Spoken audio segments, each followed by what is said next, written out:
Mamá, no hay lugar para ti en el bautizo. Lo dijo delante de todos. Lo dijo con la claridad fría de quien ha practicado una palabra varias veces antes del acto, como si estuviera leyendo una nota ensayada.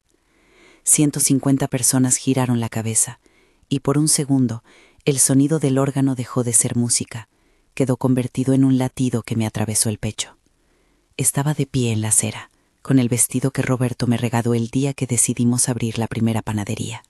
Las perlas al cuello me pesaban de una manera nueva, como si en vez de adornarme fueran grilletes. En el bolsillo, el talón del cheque que había entregado para reservar el salón del bautizo de mi nieto. En la mente, todos los fines de semana madrugando para amasar, el calor del horno, la harina en la nariz y la voz de don Pepe diciendo: «Carmen, eres arte en harina». En la mirada de Elena, mi hija, había un hemisferio desconocido que no reconocía, suficiencia y una indiferencia que dolía igual que un golpe. Viví 25 años con las manos en la masa.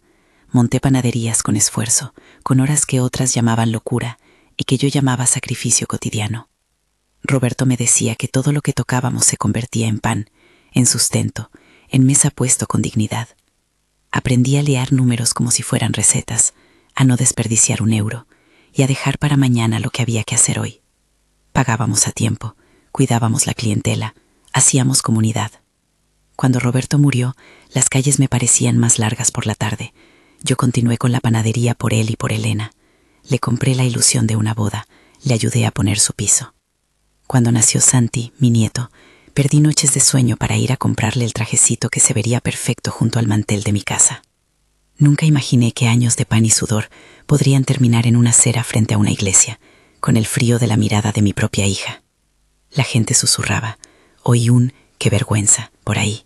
Otro puso la mano en la boca, horrorizado pero más preocupado por no ser señalado. El organista siguió tocando. Alguien limpió una lágrima con la manga de la chaqueta. Me quedé paralizada un instante. Pensé en las perlas que eran de Roberto, en la llave del horno que me ahorró noches enteras de cocción y en los cheques que había puesto para que aquel bautizo fuese perfecto. Había pagado el salón, había comprado el ropón, había reservado la cámara y hasta había atendido a la familia extendida que debía venir de fuera. Todo para que el pequeño Santi tuviera el día que su madre y su padre deseaban, y sin embargo me cerraban la puerta. Intenté hablar, sonó como si me hablara otra persona. «Elena, cariño, ¿qué pasa?» Mi voz era una madeja de incredulidad y súplica. Ella no me miró de frente, sostuvo la mirada fija en el perfil de su marido, Marcos, y repitió la sentencia como si fuera un hecho inapelable. «Mamá, no hay lugar para ti en el bautizo». No hubo explicación entre miradas, solo un movimiento de cabeza suyo que decía: «Vete».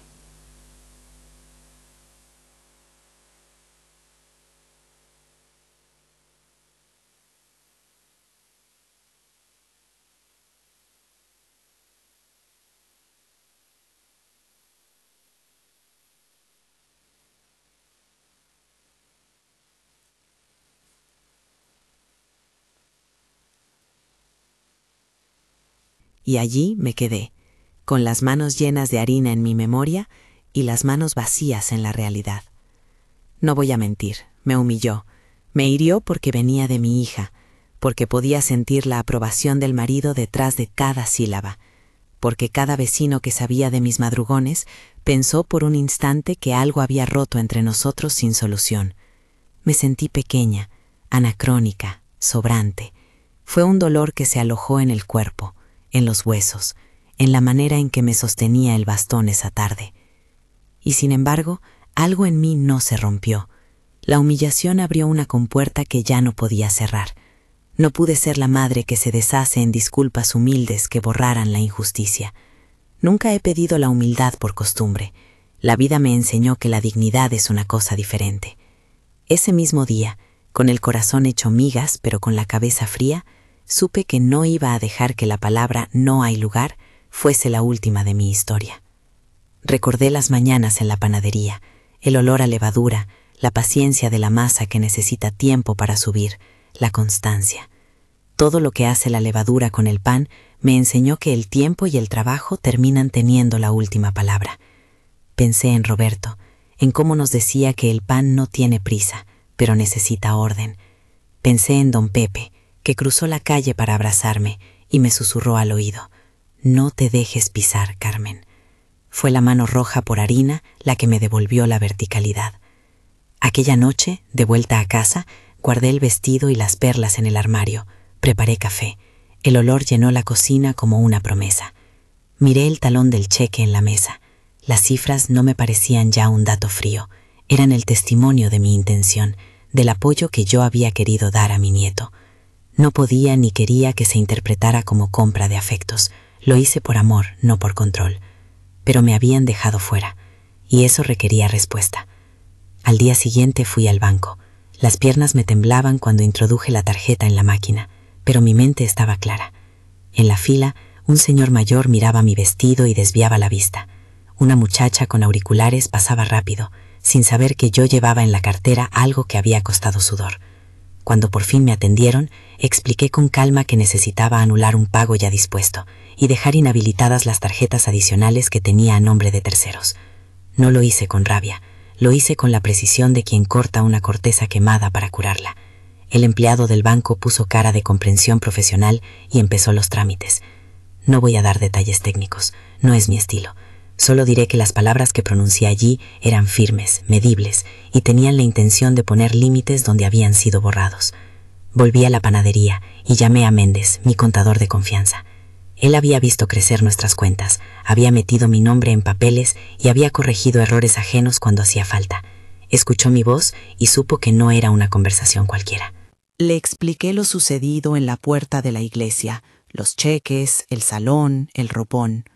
Le pedí que paralizara cualquier disposición de fondos que pudiera usarse para excluirme o vaciar lo que era del patrimonio familiar que yo ayudé a construir. «Carmen, tranquila», me dijo, con esa voz de hombre que ha visto negocios y crisis. «Voy a colocar las medidas que hagan falta. No te preocupes por la forma, preocúpate por estar en casa. Yo me encargo del resto». No era solo una cuestión económica, era una cuestión de límites. Si mi dinero seguía siendo la alfombra en la que pisaban para sus celebraciones, la humillación tendría un efecto repetitivo. Me haría minúscula en mi propia historia. Decidí que no iba a permitir eso. Bloquear las tarjetas fue el primer empujón para crear un borde definido entre mi propiedad y la ambición de otros. Esa tarde llamé a Matilde. La había conocido en una reunión del barrio. Ella siempre fue frontal. Una de esas mujeres que no se esconde, que ha peleado por su despacho y por el respeto de sus clientes. Matilde escuchó y programó una reunión en su despacho al día siguiente. Antes de colgarme dijo una frase que llevó calor a mi corazón. «No estás sola, Carmen. Hay leyes que te protegen y hay quien sabe utilizarlas». Fue la frase que necesitaba escuchar, no por ilusión, sino por cordura. También invité a las leonas a mi cocina. Matilde, Teresa y Sofía llegaron en bloque, con manos y miradas dispuestas. Nos sentamos alrededor de la mesa, donde no hacía tanto había partido pan y café. La harina todavía olía en los trapos. Matilde llegó con una carpeta que olía a tinta y a decisiones firmes. Teresa trajo galletas hechas por ella, porque en su familia todo se arregla con repostería. Sofía trajo su teléfono con contactos y sobre todo su mirada de leona lista para rugir cuando haga falta. Fue en esa reunión cuando empecé a tejer la estrategia que no tenía, hasta entonces, nombre. No quería destruir a nadie. No quería ser la piedra que partiera familias. Quería resguardar lo que era mío y lo que era de mi nieto. Quería que Elena viera que una madre tiene límites que no se cruzan impunemente. Expuse con la claridad que me daba la rabia contenida. Anular pagos, ordenar notificaciones al salón, dejar claro por escrito que yo no iba a ser excluida de un acto que había costado y que era de mi nieto. Matilde asintió. Sacó una libreta y empezó a enumerar acciones que en su voz sonaban a defensa legítima. Notificación formal al salón, revocación de autorizaciones de pago, petición de custodia temporal de Santi para que no quedara en manos de quien lo ponía en riesgo, y sobre todo, la obtención de pruebas ante la posibilidad de que se intentase algo más. Escuché pruebas y mi cuerpo se tensó. ¿De qué? Matilde no tenía que decírmelo.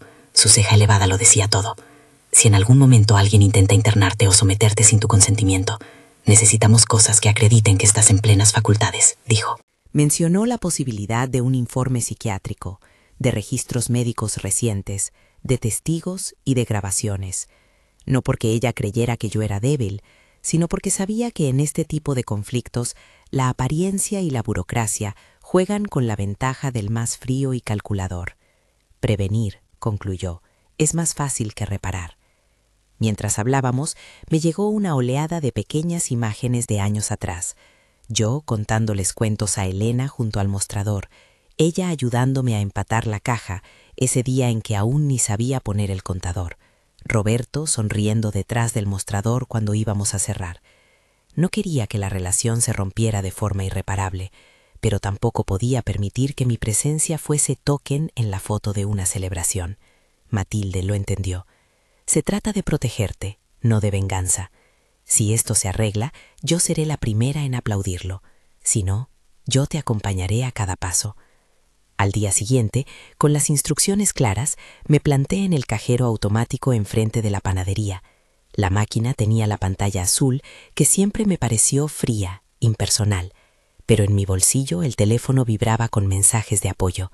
Matilde confirmando la carta, Méndez preparando el informe para el banco. Caminé hacia el cajero con la sensación de que iba a pulsar un botón que no solo pararía una transferencia, sino que podía cambiar la velocidad de mi vida. Introduje la tarjeta. Recordé por un instante la primera vez que alguien me enseñó a usar un cajero. Fui escéptica, luego encantada por la independencia que daba, y ahora, con las manos un poco temblorosas por la emoción, sentí que la tecnología podía ser un aliado de mi dignidad. Busqué en el menú la opción de cancelar operación y sonreí con ironía. Lo que parecía tan banal, un botón en una máquina que dice cancelar, se había convertido en un símbolo. Antes de cerrar la operación, la pantalla me preguntó si estaba segura. Dije que sí, y pensé, no en venganzas, sino en límites. Pensé en el pan que esperaba en el horno y en el halo de luz que se filtraba por la ventana de la panadería al amanecer. Pensé en que si no ponía borde, sería fácil que intentaran darme por sentada, como si ser mayor fuera sinónimo de invisible. Pulsé la tecla. Aquella tarde recibí mensajes contradictorios, reproches entre correos de familiares que no sabían el fondo de la historia, frases de consuelo de clientas que habían comprado pan de mi mano durante décadas, y por debajo la noticia de que Marcos había montado en cólera. «No se lo vas a permitir», me dijo Teresa por teléfono, con el ritual de quien conoce la fiera que duerme en una esquina y no duda en despertarla. «No cuánto tiempo va a tardar, pero no te preocupes, Carmen. No te quedes sola». Esa noche me quedé despierta hasta tarde, con la radio encendida y una taza de té entre las manos, pensando que las cosas que se rompen a veces piden otra forma de reparación. Por la ventana de la cocina veía la calle donde años atrás llevaba al primer pan a vender. La imagen me dio coraje. Recordé los días en que una clienta se iba sin pagar y yo cruzaba la puerta para llamarla por su nombre y pedirle que viniera a saldar la cuenta.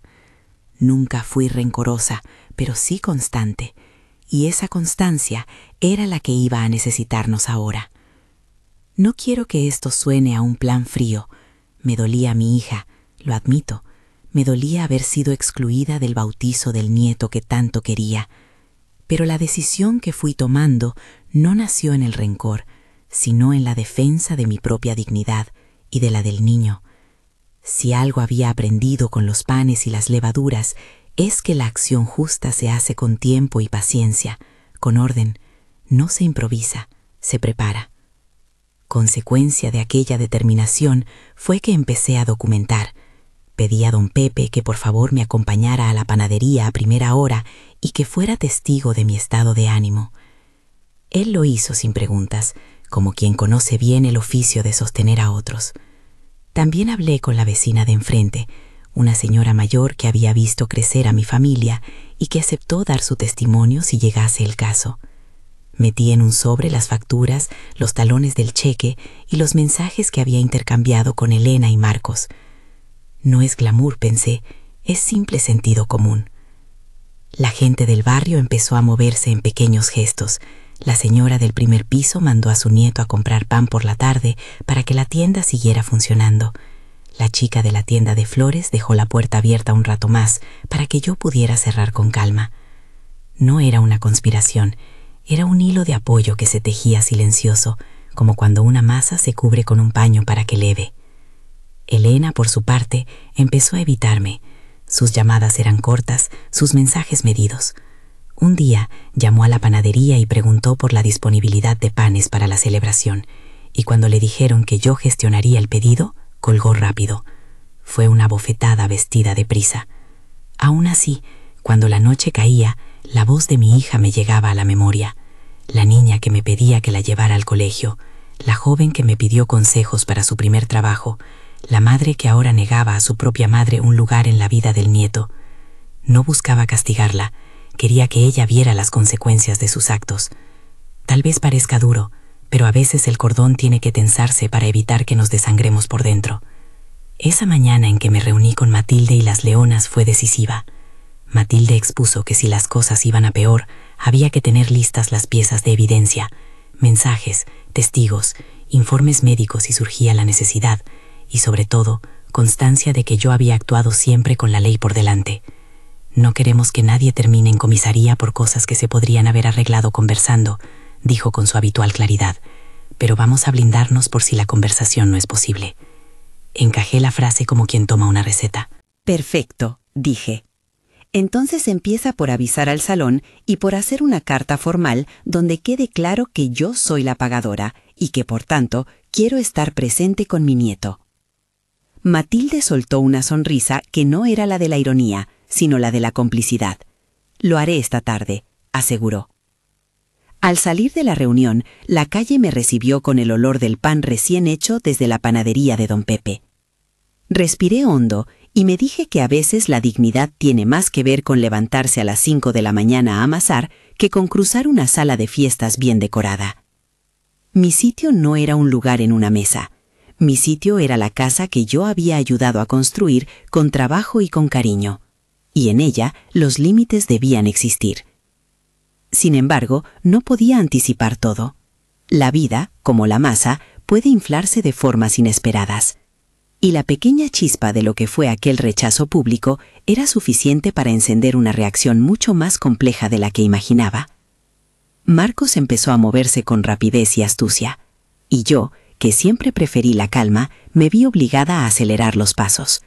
No por ansia de venganza, sino por necesidad de proteger. La tarde en que recibí el primer correo indignado de su parte, un mensaje donde se atribuían a mi persona intenciones que no tenía y se me acusaba de controlarlo todo, fue la tarde en que entendí que esto podía ir más allá del simple distanciamiento familiar. Lo dejé sobre la mesa, al lado del talón del cheque, y pensé en los tiempos en que Elena y yo reíamos con una fogata de pan recién horneado. No quería que el humo de esas risas se perdiera para siempre. Decidí que no sujetaría una espada, sino que pondría barreras con la piedra del derecho y la piedra de la comunidad. Puse en marcha las primeras medidas formales, la notificación al salón, la revocación de autorizaciones y la solicitud a Méndez de que colocase alertas en cuentas y se asegurase de que todo movimiento extraño quedase reflejado. Hice copia de todo, no por desconfianza de la ley, sino por respeto a la verdad. La verdad, cuando se la documenta, suele ganar paciencia y credibilidad. Esa noche, antes de cerrar la panadería, vi a Santi dormir en su carro empujado por la madre y el padre. Pasé despacio, sin llamar demasiado la atención, y le acaricié la cabeza a través de la cuna con la ternura que me nace naturalmente. No necesitaba estar en su bautizo para quererle, pero sí necesitaba que nadie usara mi ausencia como excusa para invisibilizarme. Me fui a casa con el olor del pan pegado a la ropa y la sensación de que una luna de tensión se acercaba. Al volver, encontré en el buzón una carta con memerte del salón. Acusaban recepción del pago y curiosamente mencionaban que habían recibido instrucciones de cancelar la reserva si las partes principales no estaban de acuerdo. Había una especie de formalidad en la frase que me hizo reaccionar. Llamé a Matilde, ella ya esperaba algo así, y comenzó a enumerar pasos para evitar que mi inversión fuese convertida en excusa para excluirme. Fue entonces cuando formulamos la idea de pedir una notificación por escrito donde se comunicara que yo tenía derecho de presencia como pagadora y como abuela, con la responsabilidad afectiva que ello implica.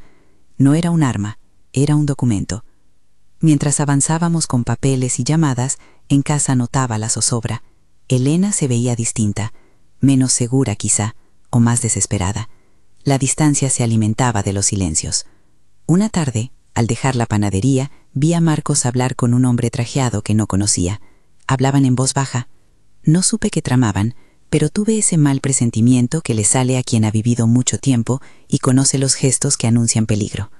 En las noches, cuando el amasijo de ideas no me dejaba dormir, encendía la radio y buscaba una voz que calmara. Una noche la encontré. Una reportera hablaba de casos de vulneración de derechos de personas mayores. Escuchar aquello fue extraño. Era como si mi historia tuviese eco en otros hogares y otras puertas cerradas. Me dio fuerza saber que no era una excepción, que la exclusión por edad o por intereses no es algo que ocurra en una sola familia, sino en muchas. Me prometí entonces que, si había que pelear, lo haría con la claridad de quien defiende algo más que su orgullo. Defendería la dignidad de ser vista. La panadería sufrió el eco de nuestras tensiones. Había clientes que me miraban con pena, otros que me miraban con orgullo. Don Pepe me dejó una nota pegada en el mostrador. No te dejes pisar. Agua y harina no se mezclan con la mezquindad. Sonrió y criticó mi decisión en privado, pero me apoyó en público. La solidaridad de pequeños gestos me ayudó a sostenerme. Y entonces, precisamente cuando las cosas parecían ordenadas en su primera línea, llegó un mensaje que prometía mover el tablero. Un hombre sin identificación llamó a la panadería buscando a mi marido. Dije que Roberto había muerto. La voz, incómoda y sin timbre conocido, colgó. No supe en ese instante si era casualidad o aviso. Lo dejé pasar, aunque el cuerpo me dijo que no era buen signo. A veces la intuición funciona como termómetro. Mientras la situación se tejía de papeles y notificaciones, no pude evitar pensar en la imagen inicial, mi hija cerrando la puerta. Esa imagen se convirtió en el motivo más fuerte de mi decisión. No permití que la vergüenza me achicara, porque la vergüenza utiliza nuestras propias dudas para hacernos callar y consentir injusticias. No consentí. Me presenté, con mis perlas y mis fracturas, con mi historia y mi memoria de panes, y dije, no voy a permitir que nadie me diga que no tengo lugar. Lo que viene a continuación no fue pensado desde la rabia ni desde la revancha. Fue una sucesión de pasos para asegurar que mi presencia y la del nieto estuviesen protegidas. Tomé decisiones frías, con la ternura por delante. Reuní papeles, pedí la compañía de Matilde, activé a Méndez y convencí a 3 amigas para que fueran testigo del método. No dejar que la familia entera se dividiera por la soberbia de uno. La noche en que fui al cajero y pulsé cancelar, algo dentro de mí se cerró y se abrió a la vez. Sentí miedo, sí, pero también una extraña seguridad, como cuando, durante una tormenta, aferras la puerta para que no se abra de golpe. Ese gesto de cancelar no era un castigo, era un acto de amor propio. Cerré la puerta de casa, miré las perlas en la mesita y me dije, no perderás el lugar que te corresponde. A partir de ahí, la historia ya no era solo mía. Se acercaba la hora en que actuarían quienes no entienden de delicadezas y que en su prisa por el control podrían intentar atajos inaceptables. No lo veía todavía con nitidez, pero sentía que algo iba a estallar. Y como siempre ocurre en la vida, cuando hay ingredientes así de inflamables, orgullo, dinero, relaciones rotas, basta una chispa para que todo prenda. Yo me preparé para que, si llegaba la chispa, no me convirtiera en gasolina. Preparé pruebas, organicé testigos, llamé a quien debía llamar. Cerré la panadería con la luz baja y una sensación extraña de calma tensa. Puse a enfriar una tanda de panes mientras repasaba mentalmente la lista que Matilde había dejado sobre la mesa. Notificación al salón, revocación de autorizaciones de pago, alertas en las cuentas, testigos locales, copia de mensajes y, si fuera necesario, un informe médico de mi estado mental que certificara lucidez. Todo eso me sonó a una preparatoria que no quería, pero entendía como necesaria.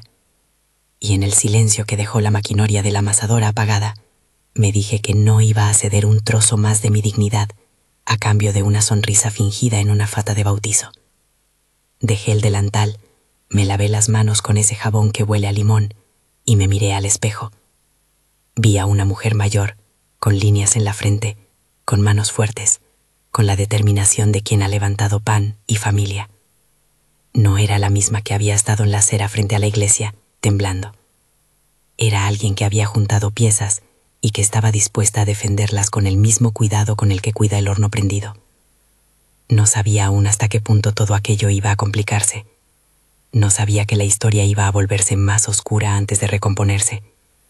Pero en ese instante, con el café enfriándose en la cocina y el pan envolviéndose en el paño, supe una cosa: que no iba a permitir que nadie me dijera otra vez, con tantas caras alrededor, que no tenía lugar en la vida de mi nieto. Y supe también que para proteger eso, iba a necesitar todo lo que siempre he tenido: trabajo, memoria, amigas y, sobre todo, la determinación de quien sabe que la dignidad no se dona, se exige con trabajo y con pruebas. Si quieres saber cómo se complicó todo y qué medidas tomamos para que aquello no terminara en tragedia, quédate conmigo. No tardó en complicarse. A la mañana siguiente, la calma tensa que había dejado la cancelación de las operaciones se quebró con golpes pequeños y persistentes, llamadas a horas intempestivas, mensajes con tonos amenazantes que se borraban al minuto y un sobresalto que nunca viene solo, sino acompañado de la sensación de que alguien anda rompiendo las costuras de tu vida en silencio. Fue una tarde cuando oí un ruido en la puerta trasera de la panadería. No era el ruido habitual del repartidor ni el tropel de los niños de la escuela. Era un paso demasiado decidido, el tipo de paso que se anuncia cuando no se viene a comprar pan, sino a imponer una presencia. Salí con delantal a un puesto y al abrir me encontré con dos señores que decían ser empleados del salón. Vinieron con un papel y una cara de situación incómoda.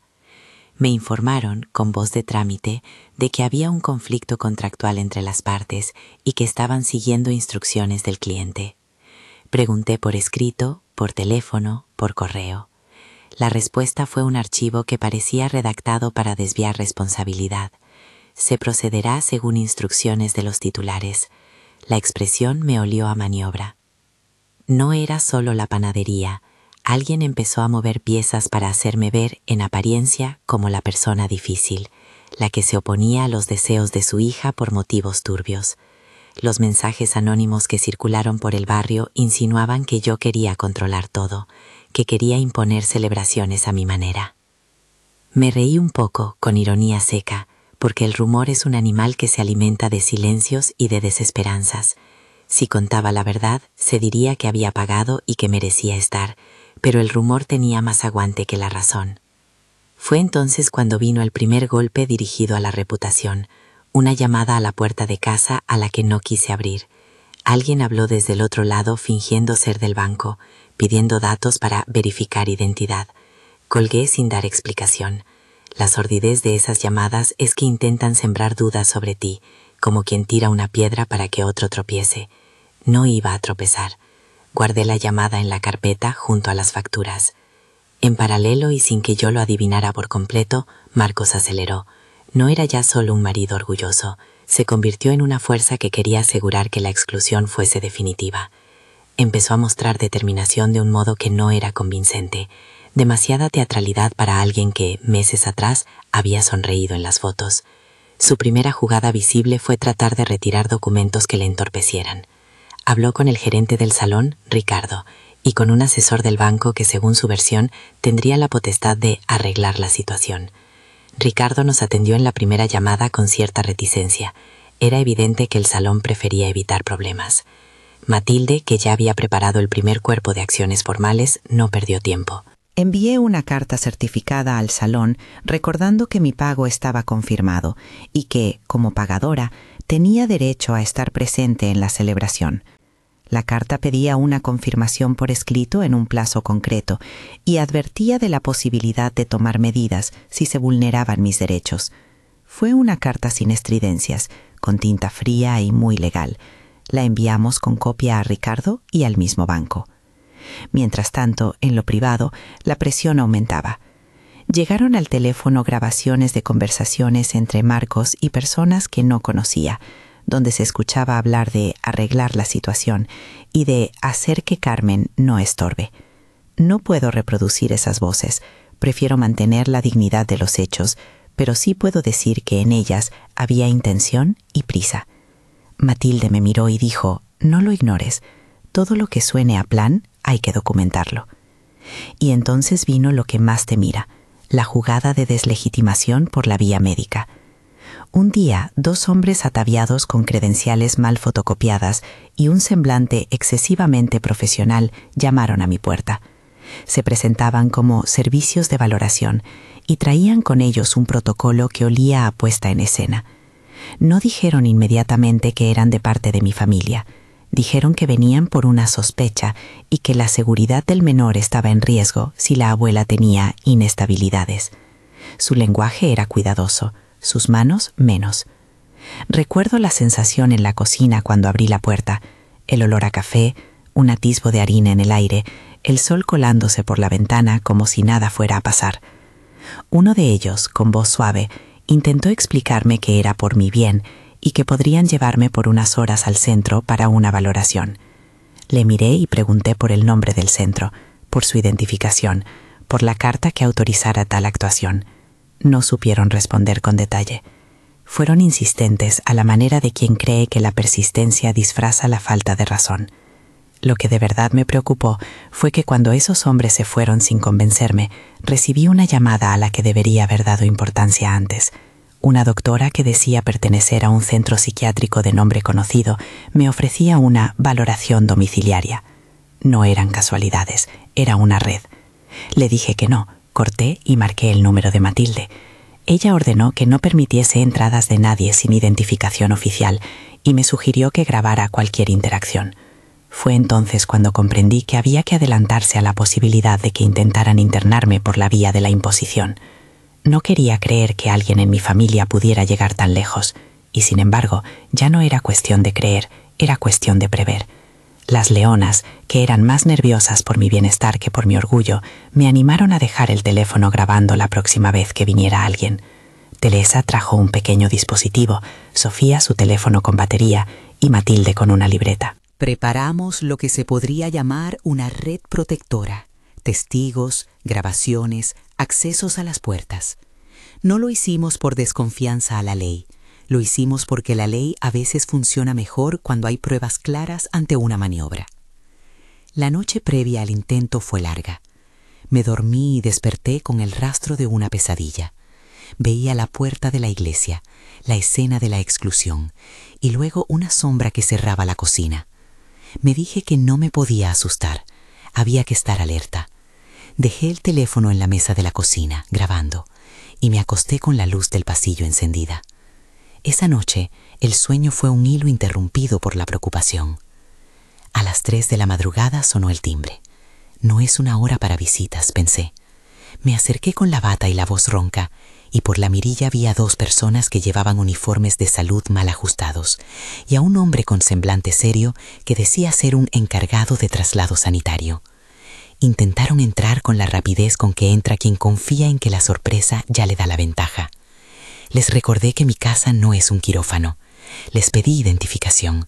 Forzaron el paso como quien cree tener derecho de imposición. No sé qué les dio la confianza. Tal vez pensaron que una mujer mayor sin apoyo real podría ser persuadida. No contaban con que aquella tarde había previsoras. Encendí la cámara del teléfono que había dejado en la mesa. Registré voz y vídeo. Grabé la escena completa. El intento de persuadirme, las preguntas mal hechas, la falta de identificación, la propuesta de valorar y la insistencia en que me levantara y me vistiera para ir al centro. Una de las enfermeras llevaba un maletín que olía a colonia barata. El hombre que se hacía llamar Dr. Varela no aceptó darme datos concretos. Le pedí que esperara en la calle hasta que viera su documentación oficial. Eso les molestó. La situación se crispó. Fue entonces cuando desde la ventana vi venir a 3 figuras en bicicleta. Matilde, Teresa y Sofía. Habían estado vigilando. Entraron con la calma de quien llega a una casa y encuentra a su amiga en peligro. El rostro de Varela cambió. Intentó disimular. Matilde, frontal como siempre, pidió que se identificaran y avisó que si no lo hacían, llamaría a la policía. Varela finalmente perdió la compostura y trató de tomarme del brazo para ayudarme a levantarme. No lo permitió mi intención. Le aparté la mano y su gesto se transformó en violencia física leve, un empujón hacia adentro que tiró una bandeja de galletas que Teresa había puesto esa tarde. El asunto ya no era solo de palabras. Sofía había empezado a grabar con su móvil. La imagen mostraba las caras impacientes de esos hombres y sus credenciales dudosas. Llamé a la comisaría. En la línea, la voz me pidió tranquilidad y nos dijo que enviarían una patrulla lo antes posible. Mientras tanto, Varela y sus acompañantes intentaron dar una versión, que yo me negaba y que estaba alterada. Era la clásica táctica de convertir a la víctima en la voz discordante. No lo permitimos. Llegó la patrulla, aunque me pareció en el instante que llegaba tardíamente. Los agentes tomaron las declaraciones in situ y tras ver las identificaciones incompletas y las grabaciones de Sofía, procedieron a detener a Varela y a sus acompañantes por allanamiento y tentativa de privación de libertad. Fue un acto de alivio. No hubo una escena de película. Hubo una obligación de nuestros sistemas legales para actuar frente a irregularidades claras. Matilde habló con la voz cortada y firme, pidiendo medidas cautelares y, sobre todo, el reconocimiento de que mi estado mental no era objeto de discusión. Se pidió la presencia de un perito que valorara mi lucidez. A la mañana siguiente, el nombre que se esperaba, el doctor Arango. Vino con su maletín de profesional y con una mirada que no juzga, sino que observa. Me hizo preguntas sencillas, como sobre la fecha de nacimiento, sobre recuerdos de infancia y sobre la panadería. Respondí con la calma de quien sabe sus fechas y sus historias. Al terminar, tomó notas y al poco redactó un informe que certificaba mi plena lucidez mental. No era un certificado para demostrar antipatía, sino para dejar constancia técnica de que las maniobras que pretendían internarme carecían de fundamento. Con el informe de Arango, Matilde presentó la documentación necesaria en comisaría y en el juzgado. La evidencia que habíamos recabado, grabaciones, testigos, el testimonio del perito, comenzó a tener efecto.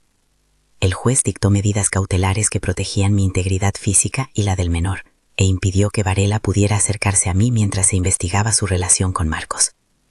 Se inició un proceso. No fue rápido. La ley tiene sus ritmos y sus respetos, pero fue firme. Por primera vez en semanas sentí que las piezas que había comenzado a mover con tanto cuidado tenían un propósito mayor. No desvelo todo lo que sucedió en los pasillos de las gestiones por respeto a los procedimientos, pero sí puedo decir que la documentación sirvió. Las actuaciones que hicimos no fueron represalia, fueron una forma de prevenir una situación que podría haber acabado mal. Repetiré lo que hice y lo que insistí para que quede claro. Actué con asesoría, con pruebas y con la ley por delante. Pedí que se investigara el origen de las credenciales de Varela y se rastreó si había antecedentes de actuaciones irregularmente motivadas. No se trataba de un ataque personal al matrimonio de mi hija. Se trataba de protegerme de maniobras que pretendían justificar el arrebato de mi autonomía. Mientras la justicia empezaba a moverse, Elena desapareció de las escenas públicas. No llamó, no quiso ver a su madre en la panadería. A veces la ausencia duele más que la confrontación abierta. Hay gente que elige el silencio como método de protección para sí, y sin preverlo, para herir al otro. Entendí sus motivos, la vergüenza, la presión social, la influencia de Marcos, pero la ausencia no borraba la necesidad de responder para proteger al nieto y a la familia. Marcos quedó bajo investigación. Los indicios que presentamos, las grabaciones, los intentos de manipulación, las llamadas y la presencia de personas con credenciales dudosas pesaron más que sus excusas. No voy a recrear sus explicaciones. Quiero mantener la dignidad de contar lo que hicimos. El proceso siguió su curso, y mientras tanto, yo reconstruía mi vida alrededor de la panadería y de la certeza de que había hecho lo correcto. Hubo consecuencias legales de calado, se revisaron poderes notariales que Marcos había intentado utilizar, se revocaron autorizaciones que le permitían manejar cuentas adicionales y se colocaron alertas para movimientos extraordinarios. Méndez fue clave en eso. El contador no solo entendió números, entendió que las cuentas son también fronteras y que las fronteras hay que vigilar cuando alguien pretende cruzarlas sin permiso. Pineda, el gestor del banco, que inicialmente mostró dudas por cómo tratar el caso, acabó reconociendo la seriedad de la situación y facilitó las medidas de protección. Todo eso se hizo con calma y con el respeto debido al proceso. No se celebró con brindis, se gestionó con seriedad.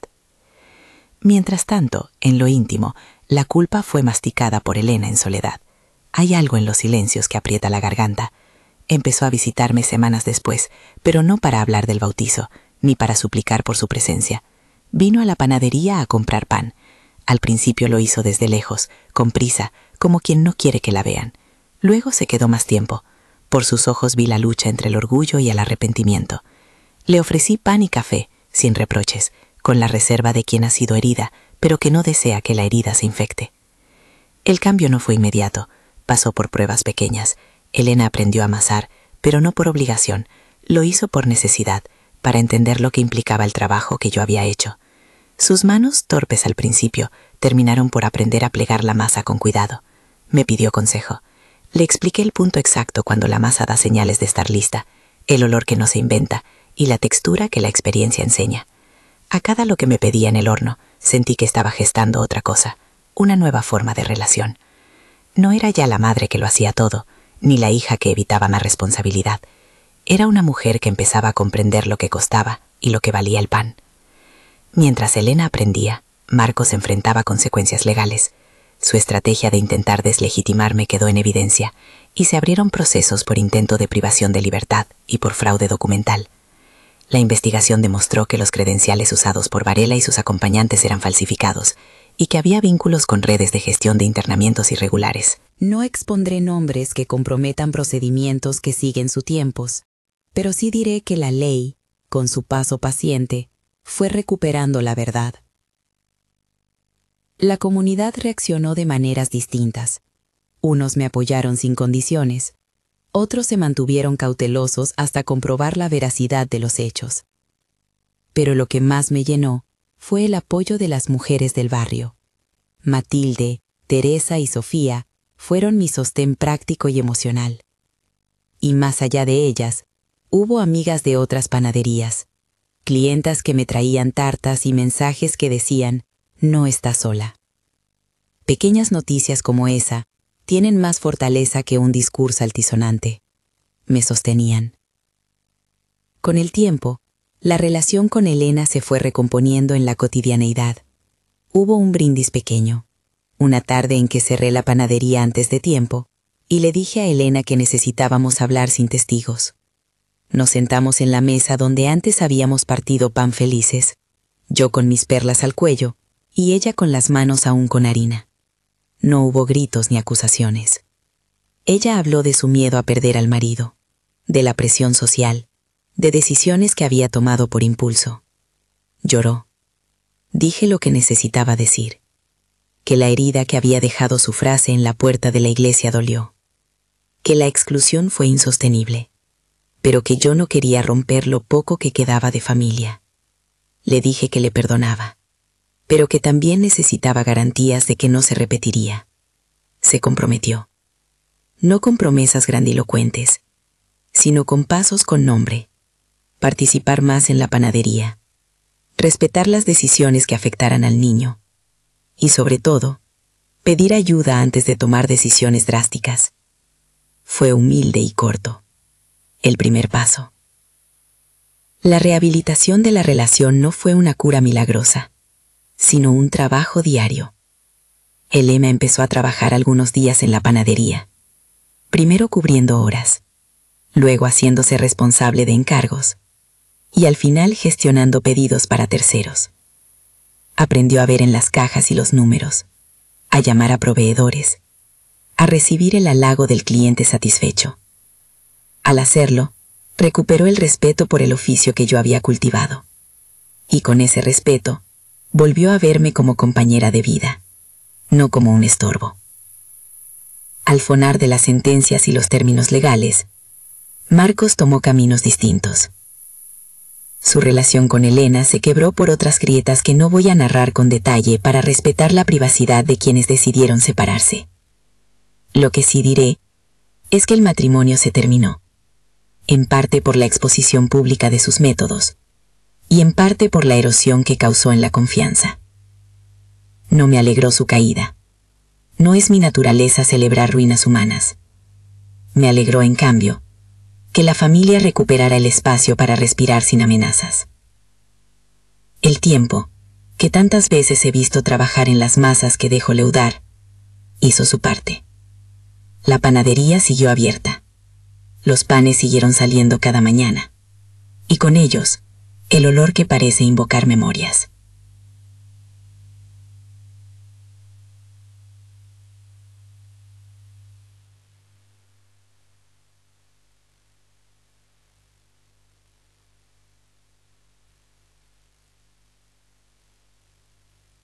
Un día, en un acto que fue tanto reparación como celebración, organizamos un pequeño cumpleaños para Santi en mi jardín. No fue una fiesta ostentosa, fue íntima, cuidada, con gente que nos quería de verdad. Invitamos solo a los esenciales: vecinas, don Pepe, Matilde, las leonas y la familia que se había mantenido. Elena habló en voz baja delante de todos y pidió perdón de forma pública. Lo hizo con sinceridad y con un gesto que me conmovió más que las palabras.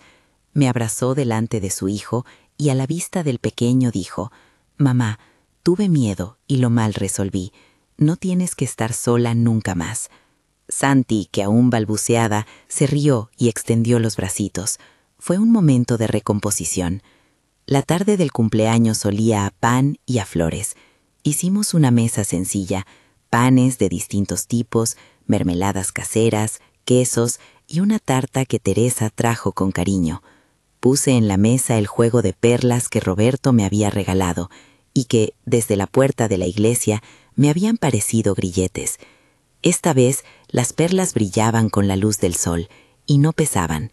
Las coloqué en un pequeño estuche y las dejé junto a la caja donde guardábamos los talones de los cheques. Fue un gesto simbólico. Las perlas ya no eran carga, sino recuerdo. Al final de la tarde, al servir el pan, sentí que la levadura, esa lenta insistencia de la masa por subir, nos había enseñado algo sobre las relaciones. El tiempo, sumado al trabajo humilde, puede transformar las formas. Eso no significa que todo quedara perfecto. Quedan cicatrices, conversaciones pendientes y límites que mantener. Aún así, la sensación que se impuso fue de reparación. No busqué revancha, sino justicia y restauración. Aprendí que poner límites es, en ocasiones, la mayor muestra de amor. Amar a alguien no exige que consientas que te dejen fuera de su vida. Amar también exige decir no cuando la dignidad de uno está en juego. En estos meses aprendí a delegar. Contraté a una persona para que me ayudara en la administración y así pude estar más tiempo con Elena y con Santi.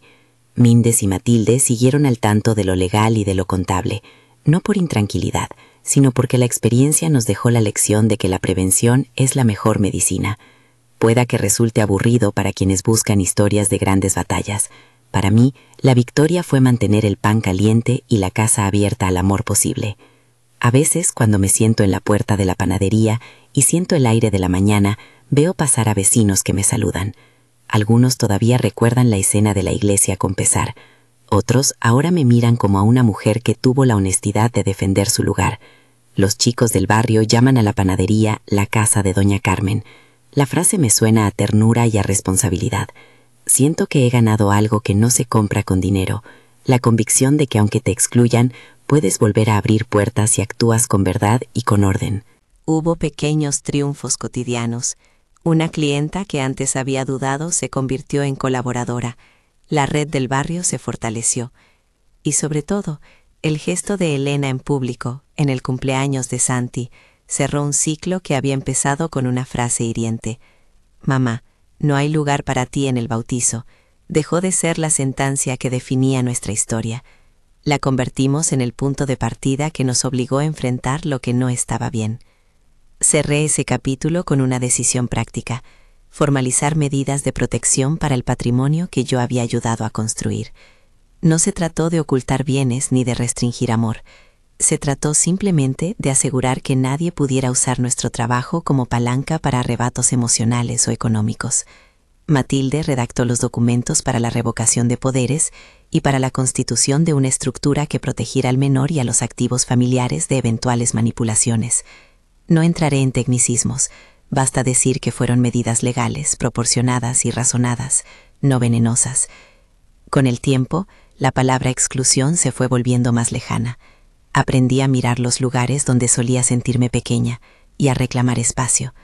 Aprendí que la dignidad de una madre no se pierde con la edad y que a veces la prueba más dura es recordarle a quien te ira que el cariño tiene condiciones: el respeto, la verdad y la lealtad. La conciencia de eso se volvió mi bandera. Hoy, cuando miro la casa y veo a Santi correr por el jardín con las migas en las manos y una risa que no sabe de resentimientos, pienso en el pan y en la levadura. La levadura no obliga a la masa a subir, Le da la posibilidad si hay tiempo, calor y alimento. Lo mismo ocurre con las relaciones. Necesitan tiempo, atención y trabajo. Si alguna vez alguien intenta decirte que eres prescindible por la edad, recuerda que la experiencia tiene valor, que la dignidad no se vende y que los límites son la forma más pura de amor propio. A veces, al cerrar la panadería, me quedo apoyada en la puerta y miro la calle. Pienso en Roberto y le hablo en voz baja, como hacíamos cuando cerrábamos el negocio. Le digo que he defendido lo que él y yo construimos. Pienso en don Pepe y en las manos de Matilde, en las risas de Teresa y en la paciencia de Sofía. Pienso en las perlas, ahora guardadas en su estuche, que ya no pesan, y en el talón del cheque, que sigue siendo testimonio de un gesto de abuelo y de abuela. No quiero que nadie malinterprete esta historia. No se trata de demostrar que tenía razón contra el mundo. Se trata de contar que cuando te dicen no hay lugar para ti, puedes decidir si aceptas ser invisible o si luchas con las herramientas que la ley y la comunidad te dan para recuperar tu dignidad. Yo elegí la segunda, no por orgullo gratuito, sino porque no concibo que el amor exija que te borres a ti misma. Si llegaste hasta aquí y esta historia te habla, compártela con alguien que necesite escuchar que poner límites es vivir con dignidad. Suscríbete para escuchar más testimonios que muestran cómo la justicia, la comunidad y el trabajo pueden reparar lo que parecía roto.